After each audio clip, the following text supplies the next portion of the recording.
This teenage girl allegedly killed her parents in a case that had gone unsolved for months. That is until this week. Her parents were found shot dead inside their home in February. Their 6-year-old daughter found them. But you will not believe the next part. We sure couldn't. The alleged teen killer spoke at the funeral for her parents at their church. Although there's nothing we can do to bring them back, we still have control over how we treat people. And then, let's talk about the TikTok account that we found. Just wait until I show you what she said about her family and this case on social media. We're on the Case, presented by Law and Crime. I'm Chris Stewart.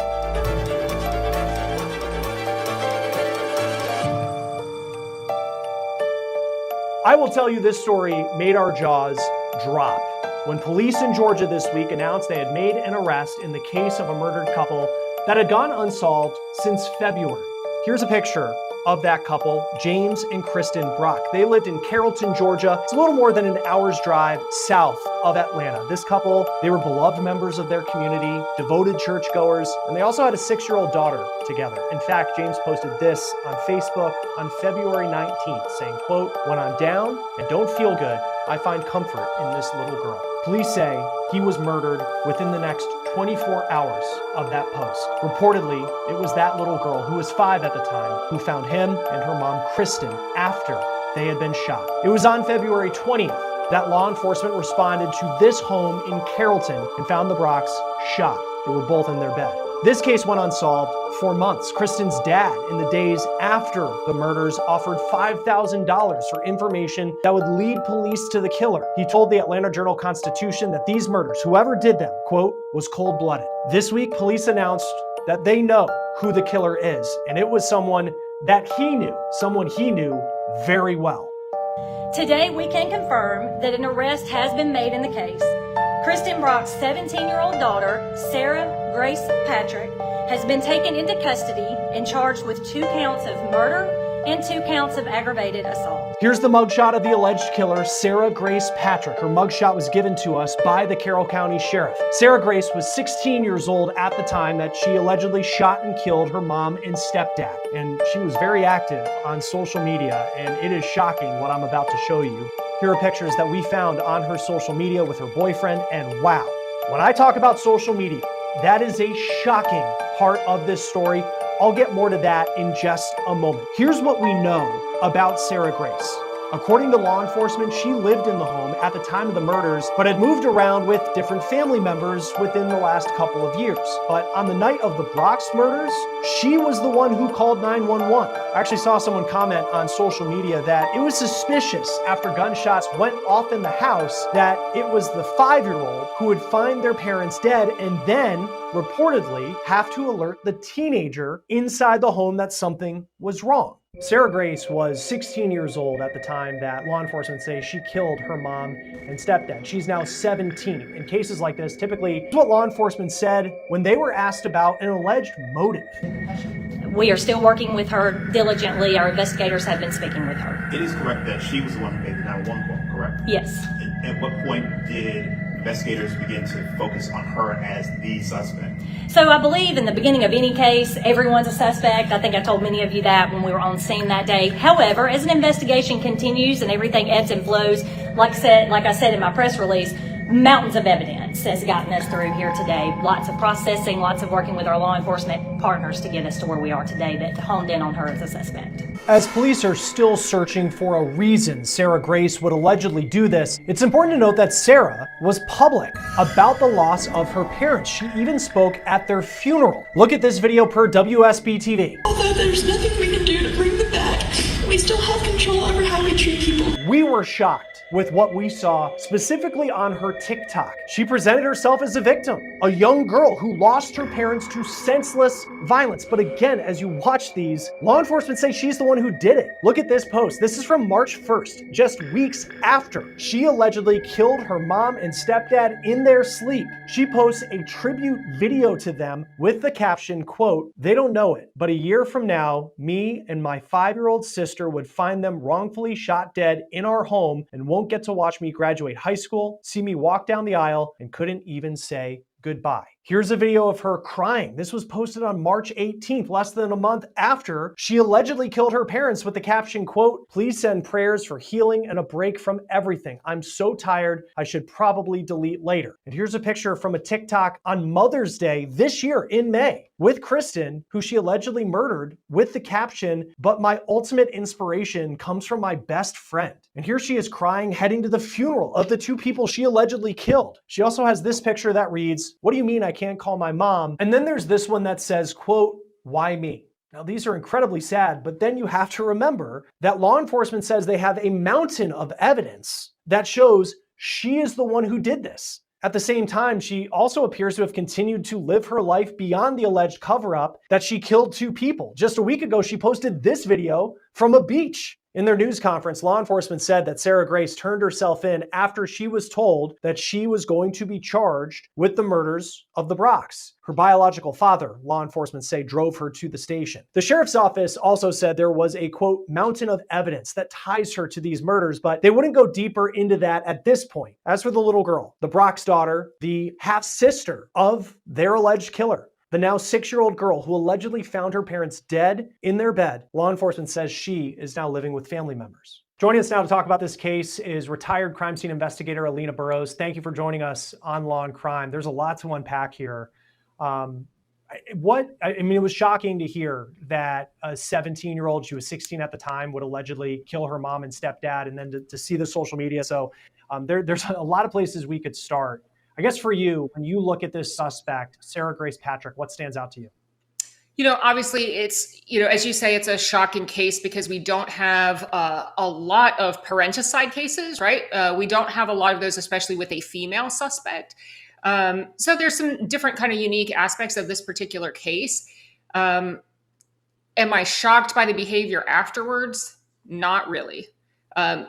I've seen this behavior before. I think people are kind of familiar with Casey Anthony, who was, obviously ultimately found to be not guilty, but her behavior after the crime shows maybe a disassociation. Maybe there's some attempt to detach from that aspect and just continue on living life.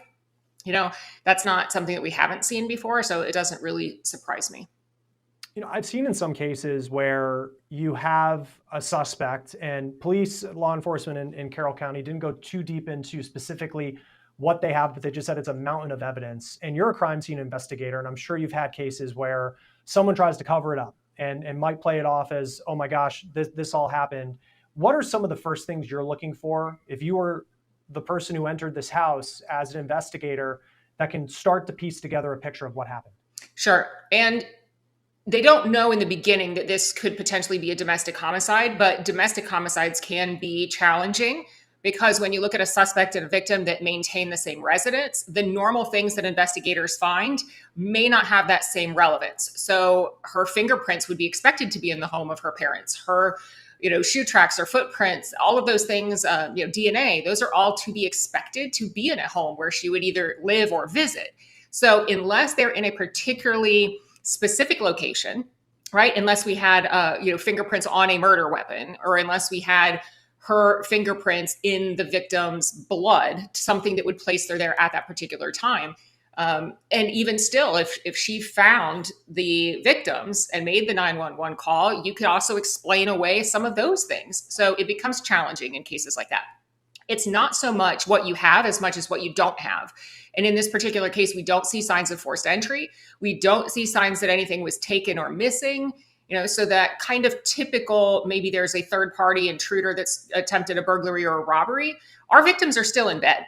So that tells us that they weren't confronting somebody in their home. They were killed when they were at their most vulnerable state, sleeping. And there was a comment that I saw that I thought was interesting, because it was reported that the then 5-year-old who was in the house, that she was the one who found the parents and then alerted her teenage sister, who then calls 911.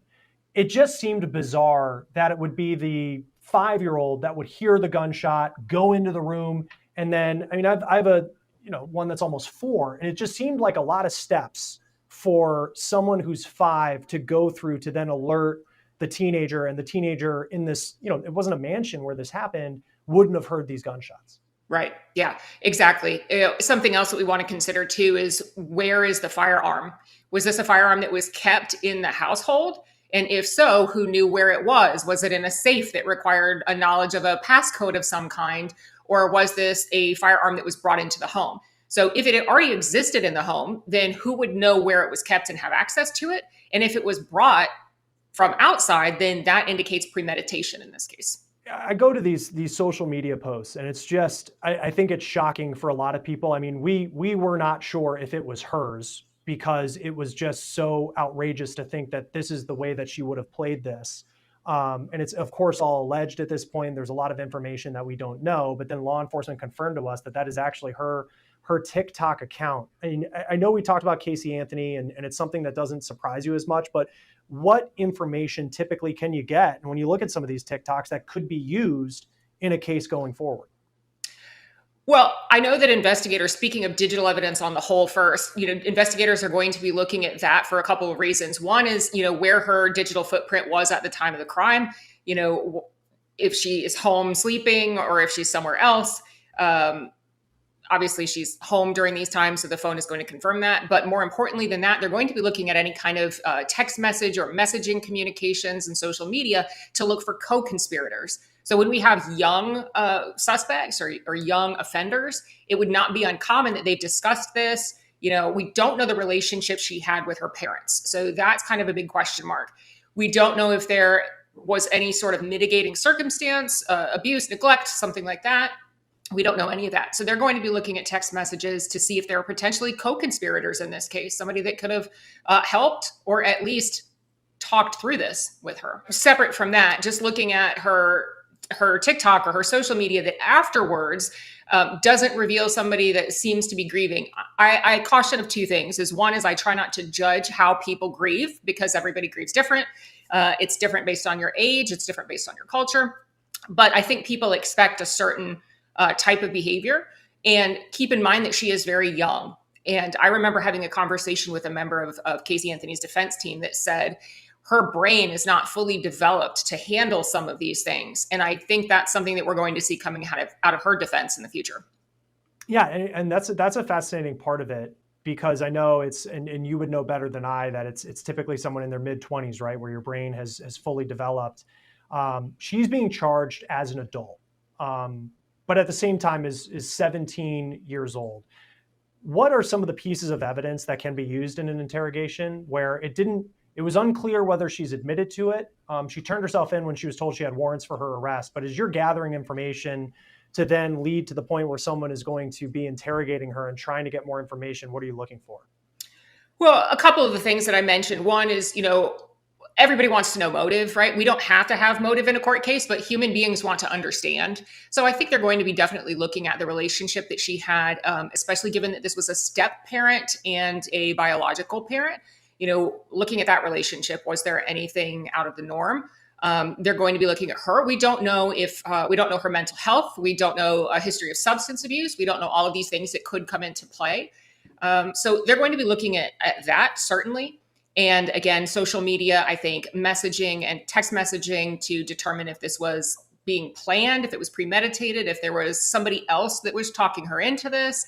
All of those things are going to come into play, as well as whatever physical evidence, right? So I don't know the physical evidence that they have at this time, but just looking at the picture, when we see victims that are in bed, we know that they are at their most vulnerable state. So that's not somebody that was, we've ruled out self-defense. There is no self-defense because they're in bed. We've ruled out third party coming in, burglarizing the house, something that has alerted them. They've awakened. There's no fighting. They're in bed. So all of those things kind of are clues that piece together who could have potentially done this. And then we're going to start looking at what links together that crime scene with that offender. This happened in February 20th. And just yesterday, as we're recording this, is when it was announced that Sarah Grace Patrick would be charged with the murders of her mom and stepdad. What do you make of the time from when it happened to now there being an arrest? Well, it tells me law enforcement has to have time to do their investigations. Potentially they were looking at other suspects. They've got to look at every piece of evidence and follow that down that path until it is no longer possible. And then they would turn and take a different course.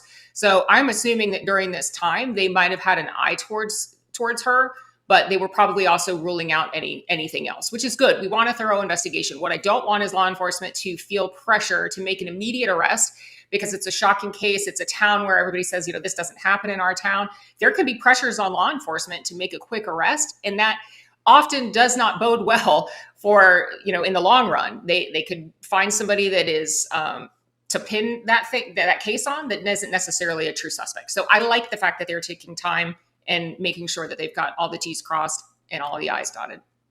How likely is it, and hard to say at this point, but in your experience, that she would have known that she might be a suspect in these murders? Or from a law enforcement, from the standpoint of law enforcement, how do you kind of keep tabs on her and she may be someone and the evidence starts piling up to the point where they said it was a mountain of evidence they have against her, but at the same time, letting her continue to live her life to see if she makes any other alleged mistakes?